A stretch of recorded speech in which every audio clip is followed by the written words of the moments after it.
Hello everyone, मैं रमन कुमार अध्यक्ष स्वागत करता हूँ आप सभी का अपने यूट्यूब चैनल पर। दोस्तों, आज की चर्चा का विषय है पोस्ट ऑफिस गाइड पार्ट 2। इससे पहले हम लोग सेक्शन 1 और 2 को कवर कर चुके हैं, लेकिन कुछ क्लॉजेज ऐसे भी थे जो कि सेक्शन 2 से रह गए थे। आज हम उनको कवर करेंगे। और सेक्शन 2 का नाम है general rules general regulations applicable in the post. Section 2 का नाम भी पूछा जाता है, यानी कि सेक्शंस हैं उनके जो नाम है वो पूछे जाते हैं, इसलिए सेक्शन 2 का नाम याद रखेंगे। सेक्शन 2 का नाम है general regulations applicable in the post. Next disclaimer, इस वीडियो को बनाते समय पूरी सतर्कता बरती गई है। फिर भी कोई गलती होती है तो आपके विचार एवं सुझाव सुधार हेतु आमंत्रित है। सबसे पहले जानते हैं रीडायरेक्ट करस्पॉन्डेंस के बारे में, यानी कि ऐसे पत्र व्यवहार जो कि रीडायरेक्ट होते हैं उनके बारे में जानते हैं। तो सबसे पहले इन पॉइंट्स को भी याद रखेंगे कि किस पॉइंट्स में कौन सी बात कही गई है, क्योंकि कई बार इन पॉइंट्स का रेफरेंस दिया जाएगा तो वहाँ पर आपको समझना होगा कि उस पॉइंट में क्या बात की गई थी और वहाँ पर क्या रेफरेंस दिया गया था। तो बेसिकली वहाँ पर पॉइंट्स के नाम होंगे कि इस पॉइंट में वो दिया हुआ था उसके रेफरेंस में, तो ये भी अपने को याद रखने हैं। तो रीडायरेक्ट करस्पॉन्डेंस से संबंधित आज जानते हैं कि रीडायरेक्शन से संबंधित क्या क्या नियम है। अगर कोई सरफेस मेल का आर्टिकल इंडिया में डिलीवरी के लिए रिसीव होता है, यानी कि उसकी जो डाक का वितरण है वो इंडिया में होना है, उसके लिए अगर वो रिसीव होता है तो रीडायरेक्ट करने के लिए इंडिया में किसी भी स्थान पर रीडायरेक्ट करने के लिए उस पर किसी भी प्रकार का जो चार्जेस हैं वो नहीं लिए जाते हैं। यानी कि पहला तो ये है कि अगर कोई आर्टिकल बाहर से मान लेते हैं किसी कंट्री से बुक होके इंडिया में आता है, उसको कहीं रिसीव करने के बाद में बेसिकली मान लेते हैं कि इस ऑफिस में इसको रिसीव किया गया बी नाम की ऑफिस पर, और देन उसको रीडायरेक्ट करना हो सी नंबर के या सी नाम के एड्रेस पर, उसे एड्रेस पर रीडायरेक्ट होना है। बेसिकली यहाँ से इसको बुक किया गया, यानी कि बाहर के देशों से इसको बुक किया गया, इंडिया में इसको डिलीवर्ड होना है यहाँ पर, यानी कि इस एड्रेस पर यह अभी फिलहाल है, और इसको रीडायरेक्ट होना है कहाँ पर, इस वाले एड्रेस पर। तो उस केस में रीडायरेक्शन हो सकता है। फर्स्ट थिंग तो ये है, मे be redirected any place with in the India, यानी कि इंडिया के किसी भी स्थान पर से रीडायरेक्ट किया जा सकता है। जो फर्स्ट क्लास के जो मेल्स हैं, चाहे वो सरचार्ज हो या नहीं हो, यानी कि उनका जो भुगतान है वो किया हुआ हो या नहीं किया हुआ हो, उस केस में यानी कि फर्स्ट क्लास के मेल कौन कौन से होते हैं, उसमें आते हैं लेटर्स, एरोग्राम और पोस्ट कार्ड। वो भी यानी कि फर्स्ट क्लास के मेल्स जो कि सरचार्ज हो या अनसरचार्ज हो, यानी कि उनका जो भुगतान है वो कर दिया गया हो या नहीं किया गया हो, फिर भी वो फ्री रीडायरेक्शन के लिए एलिजिबल है बाय एयर, यानी कि हवाई माध्यम से उनका फ्री में रीडायरेक्शन होगा, चाहे उनका सरचार्ज हो या वो अनसरचार्ज हो, यानी कि उनका भुगतान किया गया हो या नहीं किया गया हो। इंडिया में अगर उनको रिडायरेक्ट होना हो विद इन इंडिया में तो वो फ्री रिडक्शन होगा, और वो भी हवाई माध्यम से होगा। कौन सी मेल्स का होगा? फर्स्ट क्लास की मेल्स का होगा। अगर वहीं सेकंड क्लास की मेल्स है, सेकंड क्लास की मेल्स से मतलब प्रिंटेड पेपर्स हैं, न्यूज़पेपर हैं या स्मॉल पैकेट है, इनको भी इंडिया में नए एड्रेस पर फॉरवर्ड किया जा सकता है, लेकिन सिर्फ और सिर्फ सतही माध्यम से किया जाता है। लेकिन अगर एड्रेसी में यानी कि जो व्यक्ति मान लेते हैं कि ये जो भेजने वाला व्यक्ति है, इसमें सेंडर है, इसमें ये कहा हुआ हो,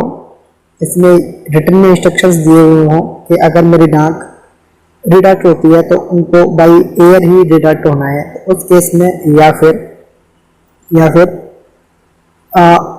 अन्य केस जैसे कि अगर कोई कहे स्पेशली, या तो सेंडर कहे या एड्रेस ही कहे या कोई थर्ड पार्टी कहे, ये कहे कि हम जो भी चार्जेस आपके लगेंगे उनको पे करेंगे, तो ऐसे आर्टिकल्स को जो सेकंड क्लास के मेल हैं उनको बाई एयर भी ट्रांसमिट कर सकते हैं। तो small packet will be forwarded to new address in India by the surface route only, यानी कि अगर सेकंड क्लास की मेल है तो उसको बाई सरफेस रूट यानी कि सतही माध्यम से ही उसको ट्रांसमिट किया जाता है, रिडायरेक्ट किया जाता है। Only unless the addressee has left written instructions at the post office to redirect such article by air has made a deposit with the post office in accordance with clause 59(2), यानी कि जो PO guide part first है, PO guide part first है, उसका clause number 59(2) है, उसके according यानी कि उसमें जो भी लिखा हुआ है उसी की तरह ही उसी की तरह ही अगर कोई एड्रेसी हो या सेंडर हो या कोई थर्ड पार्टी हो, अगर वो चाहती है कि उनकी सेकंड क्लास की मेल बाई एयर डिडक्ट हो, तो वो जितना भी चार्ज उनका लगेगा वो अगर पे करने के लिए अगर एग्री हो जाते हैं तो उस केस में क्लॉज नंबर 59(2) जो कि पी गाइड पार्ट फर्स्ट का है, उसके अकॉर्डिंग ही इनका जो रिडक्शन है वो पॉसिबल होगा, और जो अमाउंट है एयर फी का वो भी नए ट्रांसमिशन पर देना होगा। नेक्स्ट, सरफेस मेल के आइटम्स जो कि इंडिया में रिसीव हुए हैं, यानी कि इस बुकिंग ऑफिस से, यानी कि इस बुकिंग कंट्री से ये चल के इंडिया में आया हो और इसको इंडिया के बाद में बाहर कहीं पर रिडायरेक्ट होना हो, यानी कि बेसिकली ये है कि अगर मान लेते हैं कि इस कंट्री से इसको इंडिया में आना हो और यहाँ से इसको अदर कंट्री में जाना हो। इससे पहले हम लोग विद इन इंडिया बात कर रहे थे, अब ये इंडिया से बाहर इसको रिडायरेक्ट होना हो तो उस केस में भी रिडायरेक्शन पॉसिबल है। यानी कि surface mail item receive for delivery in India from any country, यानी कि किसी भी बाहर के देश से अगर ये रिसीव होता है इंडिया में कोई आर्टिकल, तो उस केस में नॉट अप्लाइंग रिड्यूस चार्जेस, यानी कि रिड्यूस चार्जेस को अप्लाई किए बिना for India may be redirected to another country by the surface mail without any charge. यानी कि अगर उनको उनका ट्रांसमिशन बाई सरफेस होना हो, उनका ट्रांसमिशन यानी कि अगर रिडायरेक्शन बाई सरफेस होना हो तो उस केस में सतही माध्यम से अगर ट्रांसमिट करते हैं तो उस केस में जो चार्जेस हैं वो एप्लीकेबल नहीं है। अगर वही कोई चाहे कि एयर के माध्यम से हो, यानी कि हवाई माध्यम से अगर कोई उनके आर्टिकल को चाहते हैं कि वो रिडायरेक्ट हो, तो उस केस में जो भी चार्जेस हैं, हवाई चार्जेस हैं, वो उनको पे करने ही होंगे। यानी कि सरफेस मेल का आर्टिकल है, सरफेस मेल से रिसीव हुआ हो और उसको सरफेस मेल से ही ट्रांसमिट कर रहे हैं, तो उस केस में चार्जेस उन पर नहीं लगेंगे, ये पक्का है। यानी कि उनका रिडायरेक्शन बाहर से आकर के किसी अन्य कंट्री से आकर के इंडिया में जो डिलीवर होने के लिए आया हो उसको बाहर के कंट्रीज में भी रिडायरेक्ट कर सकते हैं, लेकिन बाई सरफेस करेंगे और उसके लिए कोई चार्ज नहीं देना है। लेकिन किंतु परंतु ये है कि इस ऑफिस से ये इंडिया में आ गया और इसको जाना हो इस वाले कंट्री में, और ये जो चाहता है ना, कोई व्यक्ति एड्रेस ही हो सकता है या वो कोई सेंटर हो सकता है या कोई थर्ड पार्टी हो सकती है, वो चाहते हैं कि उनका ट्रांसमिशन बाई एयर हो, तो उस केस में उनको जो भी सब चार्ज हैं, कंबाइंड चार्जेस हैं बाई एयर के, यानी कि हवाई माध्यम के जो भी चार्जेस हैं या संयुक्त चार्जेस हैं, जो भी चार्जेस हैं वो पे करने ही होंगे। Reduction by air is permitted only on the condition that the sender और द एड्रेसी, यानी कि या तो भेजने वाला हो या पाने वाला हो या कोई थर्ड पर्सन हो जो कि इन आर्टिकल्स को रिसीव करेगा, लेकिन उसके बदले में उनको क्या करना है, उनको पे करना है एयर सरचार्ज या कंबाइंड चार्ज, जो भी लगेगा, जो भी केस होगा, यानी कि जिस तरीके से जो भी चार्जेस लगने होंगे वो उनको पे करने ही होंगे। उस केस में रिडायरेक्शन बाई एयर पॉसिबल है। Addresses in India wishing to have inward surface correspondence redirected by air to any foreign country to which airmail service is available are required to give written instructions and make a deposit in advance in the post office in accordance with the procedure described in clause 59 of the PO Guide part first to cover the air surcharge for reduction। Basically ये है कि जो भी charges वगैरह collect किए जाते हैं वो 59(2) PO Guide पार्ट फर्स्ट का है, उसके अकॉर्डिंग किए जाते हैं। एयर सरचार्ज जो भी कवर करना है रिडक्शन किए से वो उसी अकॉर्डिंग किए जाते हैं। और जो कंडीशंस हैं, जैसे कि बाई एयर अगर उनको ट्रांसमिट करना है तो उनको चार्ज देने होंगे, अगर सतही माध्यम से सरफेस के माध्यम से है तो उनको चार्जेस नहीं देने होंगे, दोनों ही केसों में। थर्ड पॉइंट में क्या है, थर्ड पॉइंट में ये है कि surface mail items received for delivery in India from a country applying reduced charges for India may be redirected by the surface mail to any country on payment of the difference between the amount of postage already paid and that which would have been charged if the item had been dispatched direct from the country of the posting to its new destinations। Basically ये है कि surface mail का कोई article किसी भी जगह से India में रिसीव हुआ और इस पर यानी कि इस पर क्या है, ड्यू चार्जेस जो कि इंडिया में है वो एप्लीकेबल होते हैं, तो उस केस में इसका रिडायरेक्शन पॉसिबल है। यानी कि बाहर के कंट्रीज के लिए पॉसिबल है, लेकिन क्या पे करना होगा, बेसिकली ये मान लेते हैं कि उसका जो चार्जेस, सपोज कर लेते हैं कि पहले जो चार्जेस है वो लगे थे 50 रुपीज़ वो अब रिडायरेक्शन पर लगने हो 100 रुपीज, तो जो भी डिफरेंस है, जो भी डिफरेंस है, यानी कि डिफरेंस कितना है 50 रुपये, तो ये जो 50 रुपये एक्स्ट्रा चार्ज लगने वाला है, इसको पे करने के बाद जो नया डेस्टिनेशन है, जहाँ पर नया उसको एड्रेस है वहाँ पहुँचना है, जहाँ भी उसका रिडक्शन होना है वहाँ पहुँचना है, तो उस केस में हो सकता है, लेकिन जो भी चार्जेस हैं वो पे करने ही होंगे। If such items are redirected by air, they will in addition be subject to the payment of air surcharge or combined charge। Basically ये है कि अगर ऐसे आर्टिकल यानी कि सरफेस मेल के आर्टिकल जिन पर रिड्यूस चार्ज अप्लाई होते हैं, अगर इनको बाई एयर इनको ट्रांसमिट होना हो, तो उस केस में जो एक्स्ट्रा एयर सरचार्ज वगैरह है उसका भी या कंबाइंड चार्जेस है वो पे करने ही होंगे। If the above charge in the case of redirection by surface mail is not paid for the reduction of the item, basically ये है कि जो चार्जेस, कौन से चार्जेस, एक तो जो डिफरेंस आ रहा था वो वाला चार्जेस, और दूसरा कौन सा एयर के जितने भी चार्जेस हैं, अगर वो पेड नहीं किए जाते तो उस केस में जो आर्टिकल है उसे इनसफिशिएंटली यानी कि कम भुगतान वाला आर्टिकल होता है, उसी तरीके से ट्रीट किया जाएगा। और उस पर कितना टैक्स लगेगा या कितना उस पर चार्ज लगेगा, तो जो डिफरेंस आ रहा था ना अभी पोस्टेज में, जितना भी अमाउंट का डिफरेंस आ रहा था उतना चार्जेस उन पर एज ए टैक्स लगेगा। The amount calculated in accordance with the procedure describe in the clause 28 will be collected at the time of delivery. यानी कि ये जो चार्जेस पेड नहीं किए गए थे, अगर वो चार्जेस नहीं पेड करें कोई व्यक्ति, तो क्लॉज नंबर 28 या रूल नंबर 28 है, उसके अकॉर्डिंग जब आइटम का डिलीवरी होगी, जब डाक वस्तु की डिलीवरी होगी, उस समय इनको कलेक्ट किया जाएगा। Such items will be redirected by air only. ऐसे आर्टिकल को सिर्फ और सिर्फ एक ही कंडीशन में हवाई माध्यम से रिडायरेक्ट किया जा सकता है, कब? जब sufficient to cover the reduction charges has been deposited, यानी कि जो भी रिडक्शन के चार्जेस हैं, जो भी चार्जेस जरूरी हैं, जो कि एयर चार्जेस वगैरह है, वो डिपॉजिट हो जाएंगे इन एडवांस। यानी कि एडवांस में जब वो डिपॉजिट हो जाएंगे कहाँ पर? पोस्ट ऑफिस में, तो उस कंडीशन में इनको बाय एयर इनका रिडक्शन पॉसिबल है। और जो चार्जेस वगैरह हैं वो कैसे हैं, कहाँ पर लिखे हुए हैं, तो क्लॉज नंबर 59 है पीओ गेट पार्ट फर्स्ट का, उसके अकॉर्डिंग ये चार्जेस वगैरह लिए जाएंगे। फोर्थ पॉइंट में क्या है कि air mail items receive from any country for delivery in India may be redirected to any place served by the inland post. Basically ये है कि अगर कोई एयर मेल का आइटम्स है, यानी कि अब तक बात चल रही थी सरफेस मेल के आइटम की, अब चल रहा है एयर मेल के जो आइटम्स हैं जो कि रिसीव होते हैं किसी भी देश से इंडिया में डिलीवरी के लिए, तो उनको रीडायरेक्ट किया जाता है किसी भी ऐसे स्थान पर जहां पर इंडिया पोस्ट इनलैंड पोस्ट के माध्यम से अपनी सेवाएं दे रहा हो। यानी कि जहां पर सतही माध्यम के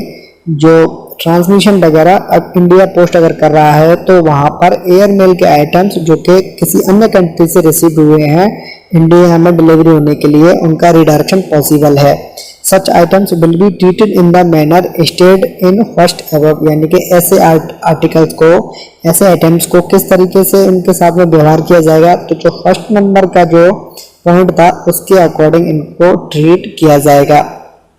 नेक्स्ट पांचवें पॉइंट में क्या है कि एयर मेल के आइटम्स जो कि रिसीव होते हैं किसी भी कंट्री से इंडिया में डिलीवरी के लिए, उनको किसी अन्य कंट्री में भी रीडायरेक्ट किया जा सकता है बाय एयर मेल। यानी कि एयर का जो मीडियम है, एयर ट्रांसमिशन है, उसके माध्यम से किया जा सकता है। बेसिकली ये है कि एयर मेल का कोई आइटम किसी कंट्री से इंडिया में बुक होने को आया, देन इसको कहाँ पर जाना है? अब जाना है अनदर कंट्री में, यानी कि दूसरी किसी भी कंट्री में जाना है, तो इसे बाई एयर भी भेज सकते हैं। लेकिन कब भेजेंगे? जब उसका चार्जेस है, एयर चार्ज है या कंबाइंड चार्जेस हैं, वो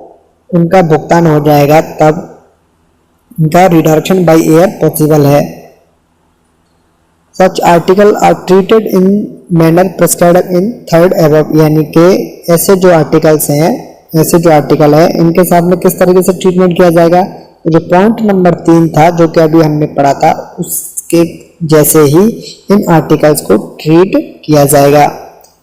if such air mail correspondence is redirected abroad by surface mail, if such air mail correspondence यानी कि जो एयर मेल के आइटम्स हैं ऐसे आर्टिकल्स, यदि ऐसे आर्टिकल जो कि एयर मेल के करस्पॉन्डेंस है रीडायरेक्ट किए जाते हैं अब्रॉड में यानी कि बाहर किसी देश में, किसके माध्यम से, by surface mail, it will be redirected free of charge, यानी कि एयर मेल का आर्टिकल अगर इस कंट्री से बुक होके इंडिया में आया और इसको अन्य किसी कंट्री में जाना हो, अब ये बाई एयर मेल की बात नहीं कर रहे, अब हम बात किसकी कर रहे हैं, बाई सरफेस मेल, यानी कि सरफेस के माध्यम से अगर इसका ट्रांसमिशन होना है, सरफेस मेल के माध्यम से इसको जाना है, तो ये कैसे जाएगा, फ्री ऑफ कॉस्ट जाएगा, यानी कि इस पर किसी भी प्रकार का चार्ज नहीं लगेगा। It will be redirected free of charge after escorting out the air mail level and any subscription on the items related to its transmission by air. इनका जो ट्रांसमिशन है वो बाई लैंड या बाई सरफेस मेल की तरह free of cost किया जाएगा। Next 6वें नंबर का पॉइंट क्या है, 6वें नंबर के पॉइंट में है कि एयर मेल के जो आइटम्स हैं जो कि रिसीव किए जाते हैं किसी भी कंट्री से और इन पर रिड्यूस चार्जेस अप्लाई होते हैं इंडिया के मामले में, तो उनका भी रिडक्शन पॉसिबल है। तो उनका रिडक्शन किस तरीके से किया जाता है, सबसे पहले 6वें पॉइंट का सब क्लॉज मान लेते हैं, ए है। ए के बारे में क्या है,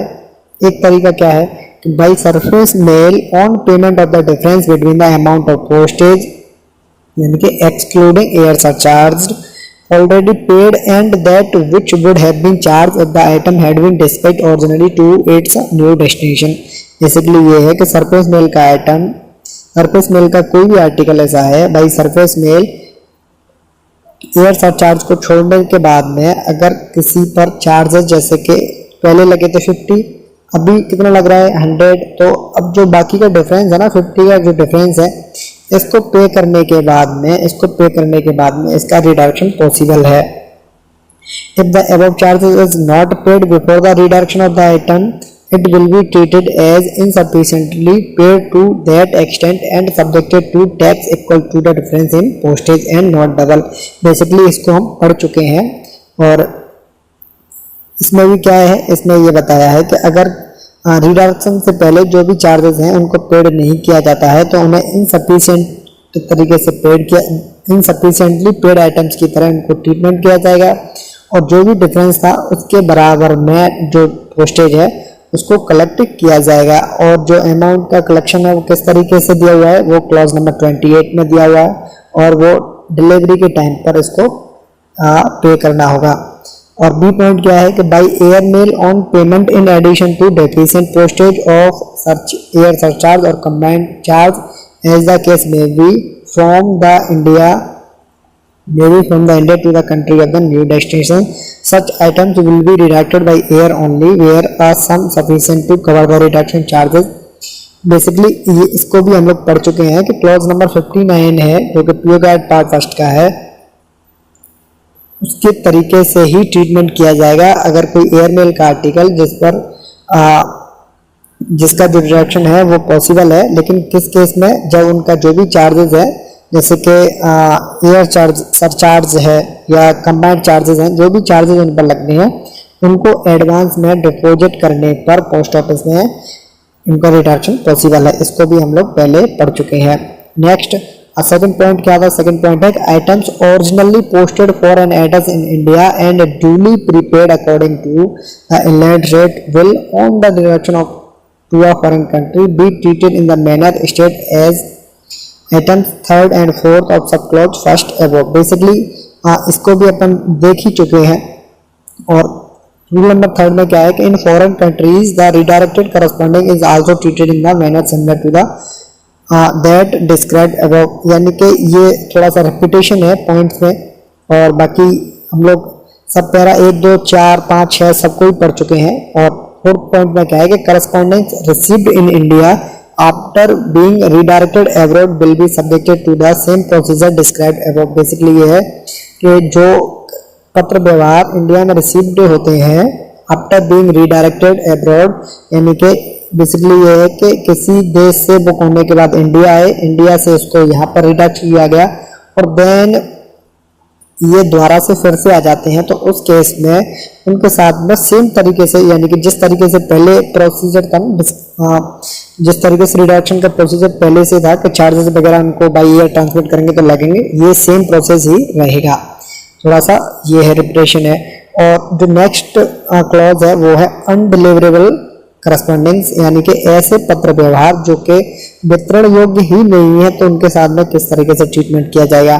तो undeliverable correspondence is written to the country of origin and is delivered to the sender on the payment of charges due if any। Basically ये है कि अगर कोई आर्टिकल जिस कंट्री से उसको बुक किया गया था, जहां से उसका ओरिजिन था, बेसिकली जहां से उसको बुक किया गया था, जहां से ये था, मान लेते हैं कि अगर कोई आर्टिकल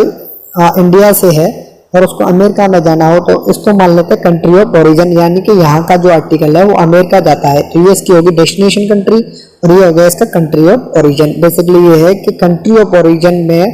अगर कोई आर्टिकल वहां से निकलता है और दूसरे कंट्रीज में जाता है तो वहां पर उसको डिलीवर नहीं हो पाता, रिटर्न होता है, तो उस केस में जो सेंडर है, जो कंट्री ऑफ ओरिजिन है, उनको वापस लौटा दिया जाता है। बेसिकली इस कंट्री से इसको बुक किया गया यहाँ से और इसको यहाँ भेजा गया बी पॉइंट पर, बी कंट्री के लिए भेजा गया, यहाँ से ये रिटर्न होगा तो कहाँ पर आएगा, कंट्री ऑफ ओरिजिन पे आएगा, यानी कि बेसिकली सेंडर के पास ही आ जाएगा। लेकिन जब सेंडर को उसको लौटाएंगे, सेंडर को उसको जब डिलीवर करेंगे, तो उस केस में अगर उस पर कोई चार्जेस बकाया था, बेसिकली ये है कि अगर कोई पेमेंट इसमें बाकी रह जाता है, अगर कोई आर्टिकल ए कंट्री से जाता है बी कंट्री में जाता है, यानी कि ए कंट्री से बुक होने के बाद बी कंट्री में गया, यहाँ इसका डिलीवर नहीं हो पाया, देन ये रिटर्न होगा यहाँ पर। अगर इस आर्टिकल पर अगर कोई पेमेंट बकाया था वो यहाँ पेड हो नहीं पाया, यहाँ डिलीवर हो जाता तो उसका जो चार्जेस वगैरह तो वो यहाँ पेड हो जाते, लेकिन यहाँ डिलीवर नहीं हो पाया, तो देन ये कहाँ गया, जहाँ से बुक किया वहां से, तो यहाँ पर इस पर जो कुछ बकाया था वो इस व्यक्ति को देने से पहले, यानी कि यहाँ जो सेंडर है उसको देने से पहले उसके जो भी चार्जेस हैं वो उनका पेड करना ही होगा, यानी कि उनका पेमेंट करना ही होगा, उसके बाद में उनको ढांक दी जाएगी। However post card other than the registered, यानी कि पोस्ट कार्ड के केस में जब वो रजिस्टर्ड नहीं हो, यानी कि अनरजिस्टर्ड पोस्ट कार्ड जो होती हैं जिन पर which do not bear the address of the sender are not returned, यानी कि जिन पर सेंडर का एड्रेस ही नहीं होगा, यानी कि ए व्यक्ति ने बी व्यक्ति को अगर आर्टिकल भेजा, इसने अपना एड्रेस नहीं लिखा, यहाँ एड्रेस लिख दिया बी वाले का जहाँ पहुंच रहा है, जब इसने इसको नहीं ले पाया किसी भी कारणवश, जब इसको रिटर्न हुआ तो यहाँ आया, इसका एड्रेस इस पर था ही नहीं, यानी कि सेंडर का एड्रेस है नहीं, तो उस केस में ये रिटर्न भी नहीं होता। तो unregistered printed paper, printed books को छोड़ करके उनके अलावा जो प्रिंटेड पेपर्स हैं जिनकी वैल्यू ना के बराबर होती है, उन्हें भी रिटर्न नहीं किया जाता जब तक के सेंडर कोई रिक्वेस्ट ना करे इसके लिए, और एक रिक्वेस्ट भेजते हैं वो, requested their return by a note on the address side in a language zone in the country of the destination, यानी कि जिस कंट्री में उसको जाना था वहाँ के लिए जब वो भेजते हैं अपनी डाक को, प्रिंटेड पेपर को, तो उसके ऊपर एक एड्रेस साइड में नोट लगा कर भेजते हैं कि ये जो हमारा जो प्रिंटेड पेपर्स हैं, आप अनरजिस्टर्ड प्रिंटेड पेपर्स हैं, अगर ये अनडिलीवर्ड होते हैं किसी भी तरीके से, अनडिलीवरेबल है, तो उनको हम तक लौटाया जाना चाहिए, यानी कि स्पेशली उनके लिए एक नोट लिखा जाता है। Next, undeliverable mail is normally return by surface unless the sender has specifically requested for their return by air, in which case air surcharge or combined charge as the case may be recovered from him at the time of redelivering of the article। Basically ये है कि अगर कोई article जो कि यहाँ से book होने के बाद में बेसिकली ये है कि उसे दूसरी जगह पर जाना है, यानी कि ए ऑफिस से या ए पॉइंट से उसको जाना है बी पॉइंट पर, उस केस में जब यहाँ पर इसका डिलीवर नहीं होगा, किसी भी तरीके से इसका वितरण नहीं हो पाएगा, तो ये दोबारा उसी जगह पर जाएगी जहाँ सेंडर है उसका, या जहाँ पर सेंडर का पता है वहां जाएगी। देन उस केस में ये है कि इसका जो ट्रांसमिशन है वो बाई सरफेस किया जाएगा, सतही माध्यम से किया जाएगा, हवाई माध्यम से नहीं किया जाएगा। लेकिन इसके लिए कोई रिक्वेस्ट की जाती है कि उनका जो आर्टिकल है वो बाई एयर भेजना है। बाई एयर अगर वो चाहते हैं कि उनका बाई एयर उनका रिक्वेस्ट है कि वो जो आर्टिकल है वो बाई एयर आना चाहिए लौट के, तो उस केस में एयर सरचार्ज या कंबाइंड चार्ज जो भी केस होगा, यानी कि या तो दोनों होंगे या फिर अलग अलग एयर सरचार्ज या कंबाइंड चार्ज जो भी होगा वो सेंडर को या जिसका भी एड्रेस है जहां पर डाक द्वारा लौट के जाएगी उस व्यक्ति को वो पे करना ही होगा। Corresponding address to third parties care of diplomatic and consular services and return by them as unclaimed and correspondence for person address to hotels lodgings और एजेंसी ऑफ एयर और maritime companies and return undeliverable are treated as undelivered correspondence. Basically third parties के लिए जो care of करके जाता है, care of लगा के जो डाक जाती है उससे संबंधित ये एक नोट है कि उनकी डाक का जो द्वारा लौट के आती है वो किस तरीके से वितरण होगी। नेक्स्ट तीसरे पॉइंट के बारे में जानते हैं कि correspondence originally posted in India and return will be treated on delivery as follows. Basically ये है कि अगर किसी आर्टिकल को मूलतः यानी ओरिजिनली पोस्टेड किया जाता है कहाँ पर, इंडिया के लिए, और वो रिटर्न होती हैं तो उनके साथ में किस तरीके से व्यवहार किया जाएगा। If originally prepaid to its first address it will be delivered free of charge. Basically ये है कि अगर कोई आर्टिकल ए पॉइंट से बी पॉइंट पर जाना है और यहाँ पर जो डाक वस्तु है जिसने भी इसको बुकिंग कराया है ए पॉइंट से, वो बी स्थान पर जब भी जाएगी तो अगर इसका फुली पेड है यानी कि उसके जितने भी चार्जेस वो पूरे पेड हैं, तो जब ये बी एड्रेस पर ये डिलीवर नहीं हो पाएगी किसी भी कारणवश तो ए के लिए द्वारा लौटाई जाएगी, तो उस केस में इनसे कोई भी चार्ज नहीं लिया जाएगा क्योंकि उन्होंने पहले जितने भी चार्जेस थे वो पे कर दिए थे। लेकिन अगर कोई चार्ज पहले पेड नहीं हो पाता है या तो वो बिल्कुल भी पेड नहीं हो या आधा अधूरा पेड किए बिना रह जाता है, बेसिकली या तो वो उसका पेमेंट पूरा ही नहीं किया गया हो किसी आर्टिकल का या थोड़ा बहुत रह जाता है, उस कंडीशन में द्वारा जब भी डाक उनको लौटाई जाएगी तो उनसे वो जो अमाउंट ड्यूज हैं वो लिए जाएंगे। बेसिकली ये कि इफ ओरिजिनली अनपेड या तो पूरी तरीके से अनपेड हो या इनसफिशिएंटली पेड यानी कि आधा अधूरा उसका भुगतान हुआ हो to its first address, it will be charge as if it had come direct from the place to first destination to its new destination in India as unpaid और इनसफिशिएंटली पेड करस्पॉन्डेंस। बेसिकली इसमें यही था कि A point से B point पर जाना है और डाक वस्तु का आधा अधूरा भुगतान हो या बिल्कुल ही भुगतान नहीं हो, तो उस केस में जब बी पॉइंट से लौट के ए पॉइंट पर आएगी तो इस व्यक्ति से द्वारा से वो चार्जेस हैं वो लिए जाएंगे। नेक्स्ट फोर्थ नंबर पॉइंट में है कि insured letters which have not been delivered shall be sent back as soon as possible. Basically ये है कि अगर कोई आईएल है, इंश्योर्ड लेटर है जो कि किसी भी कारणवश जिसका वितरण है वो नहीं हो पाता है, तो जिस व्यक्ति ने उसको भेजा है जितना जल्दी हो सके उसको वहां पर वो आर्टिकल लौटाना चाहिए। पांचवें पॉइंट में है कि undeliver items of internal service shall be redacted for return to the sender only if they satisfy the condition for their further conveyance। Basically ये है कि अनडिलीवर के आर्टिकल्स हैं, अनडिलीवर्ड आइटम्स हैं या आर्टिकल्स हैं जो भी इनका वितरण नहीं पाया है और इंटरनल सर्विस है उनकी, तो उनको रिडायरेक्ट किया जाएगा रिटर्न के लिए, सेंडर के लिए किया जाएगा। अगर वो कंडीशंस को सेटिस्फाई करते हैं तो उस केस में उनको लौटा दिया जाएगा, अन्यथा उनको नहीं लौटाया जाएगा। ऑफिशियल पोस्टल आर्टिकल्स के बारे में हम लोग इससे पहले जो वीडियोस थी उसमें चर्चा कर चुके थे और इसमें यह था कि जो रूल्स प्राइवेट करस्पॉन्डेंस पर लगते थे वो उसी तरीके से ऑफिशियल पोस्टल आर्टिकल्स पर लागू होंगे। In particular, it should be noted that the taxing of postage on unpaid or underpaid official corresponding will be at the same rate for the private correspondence। यानी कि अगर कोई ऑफिशियल पोस्टल आर्टिकल है जो कि अनपेड हो या इनसफिशिएंटली paid हो या तो उसका पूरा ही भुगतान नहीं हुआ हो या थोड़ा आधा अधूरा भुगतान किया हुआ रह गया हो, तो उस केस में जैसा ट्रीटमेंट प्राइवेट करस्पॉन्डेंस है यानी कि जो निजी पत्र वगैरह हैं उनके साथ में होता है उसी तरीके से ऑफिशियल पोस्टल आर्टिकल पर किया जाएगा। बेसिकली रूल्स दोनों जगह पर सेम है और इससे संबंधित हम पहले ही जान चुके हैं। और इससे पहले इस टॉपिक के बारे में भी जान चुके थे हम लोग कि अगर कोई आर्मी का या इंडियन आर्म फोर्स का कोई व्यक्ति अगर वो इंडिया से बाहर अपनी नौकरी करता है, सर्विस करता है, तो उनके जो पत्र व्यवहार हैं वो किस तरीके से उनको दिए जाते हैं। तो article for the personnel of the Indian arm force serving outside India should be address to the Indian army post office. Basically ये है कि उनके जो आर्टिकल्स हैं उनको पहुंचाए जाते हैं केयर ऑफ 56 एपीओ के नाम से या फिर फ्लीट मेल ऑफिस बॉम्बे के नाम से केयर ऑफ करके उनका भेजा जाता है। बेसिकली उनका नाम, रैंक का नेम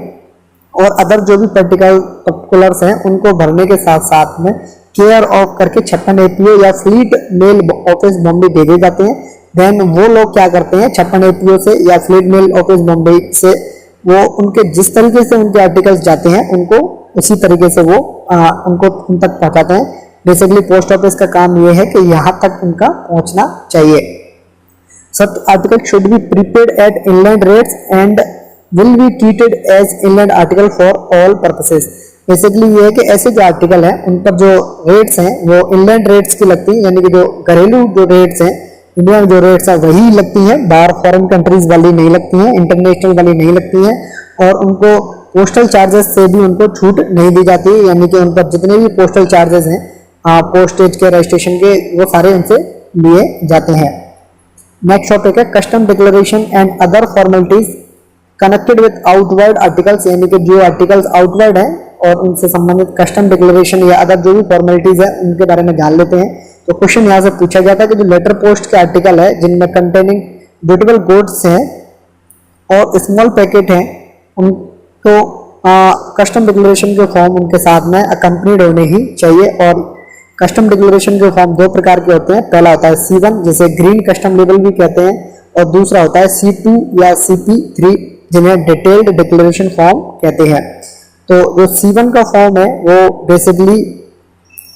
चिपकाया कहाँ पर जाता है, वो कहाँ चिपकाया जाता है, the C1 adhesive label should be affixed on the other side in so far as possible in the top left hand corner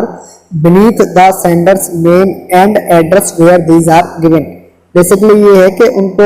address side के पीछे की तरफ चिपकाया जाएगा और जिस तरीके से मान लेते हैं कि ये बैक साइड है इसकी, तो टॉप लेफ्ट हैंड का कॉर्नर कौन सा है, तो टॉप लेफ्ट हैंड का कॉर्नर ये वाला है। और इसको कहाँ पर चिपकाया जाएगा, तो इसको चिपकाया जाता है सेंडर्स के जो भी नाम पते हैं उसके जस्ट नीचे की तरफ इसको हम लोग चिपका सकते हैं। All insured letter should be accompanied by the specified number of detailed declaration form C2 CP3 which may be posted or securely attached to the article। यानी कि जो IL है, इंश्योर्ड लेटर है, उनके साथ में C2 और CP3 के जो फॉर्म्स हैं कस्टम डिक्लेरेशन के डिटेल्ड डिक्लेरेशन फॉर्म है वो उन पर पेस्ट किए जाते हैं, यानी कि उनके साथ वो अटैच करके भेजे जाते हैं। तो डिटेल्ड डिक्लेरेशन फॉर्म है वो C2 और CP3 है, C2 और CP3 है। तो C2 और CP3 में ऑल्सो भी यूज इन अदर केसेस, यानी कि इनको डिटेल्ड डिक्लेरेशन फॉर्म को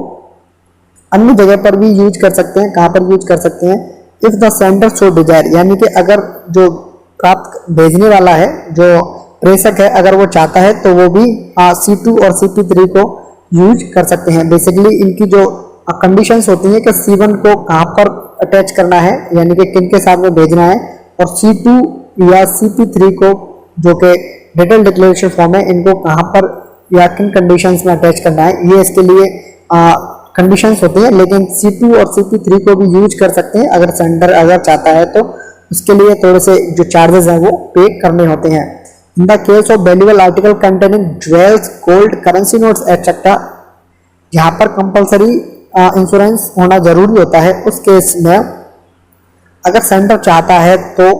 उनके साथ में डिटेल डिक्लेरेशन के फॉर्म है वो एनक्लोज किए जा सकते हैं। बेसिकली ये है कि जो ज्वेलरीज हैं या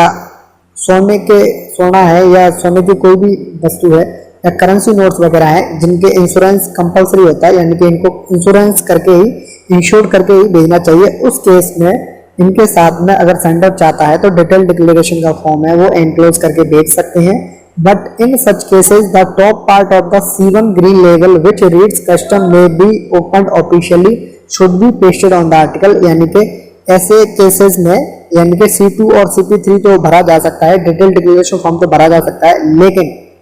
लेकिन ऐसी कंडीशन में टॉप पार्ट पर C1 जो कि ग्रीन लेवल है, इसे ग्रीन लेवल कहते हैं, उसे पेस्ट करना चाहिए और उस पर क्या लिखा होना चाहिए, custom may be open officially, यानी कि इसकी जो जांच परख के लिए कस्टम के जो भी लोग हैं वो इसे खोल सकते हैं, लेकिन कब खोलेंगे, ऑफिशियली खोलेंगे। ऐसा नहीं है कि इनका उद्देश्य कुछ अलग हो, इस तरीके से नहीं, जांच के लिए खोल सकते हैं या जांच परख जो भी होती है कस्टम्स के जितने भी रूल्स हैं उनको फॉलो करने के लिए वो लोग खोल सकते हैं। A similar procedure has to be adopted in the case of all articles addressed to certain countries. Section 13 में, सेक्शन 13 है पीओ गाइड पार्ट 2 का, उसमें जितने भी कंट्रीज हैं उन केसेस में भी सिमिलर प्रोसीजर है वो अडॉप्ट किया जाता है। In the case of insured box at the top part of the C1 form should always be affixed to the article whether the C2 or CP3 form is kept inside the article or attached to it। यानी कि जो insured box होते हैं उनके साथ में भले ही C2 और CP3 फॉर्म है वो रखा हो या अटैच किया हो, लेकिन उन पर जो C1 का फॉर्म है वो टॉप पार्ट पर वो उसे अटैच करना होगा या अफेक्ट करना ही होगा। There are a few other formalities to be observed in certain special cases such as article subject to such P.P. form proceeds under the Actions Control Act, article subject to drawback custom duty, article subject to export restrictions and letter contain forcible biological questions। यानी कि और जितनी भी formalities हैं इन सभी cases में वो custom से रिलेटेड है या कस्टम ड्यूटीज वगैरह हैं जो भी हैं, यानी कि जो अदर फॉर्मेलिटीज हैं वो भी की जा सकती हैं। और इसी नोट पर इस वीडियो को करता हूं मैं एंड। ये है अंत इस वीडियो का। धन्यवाद।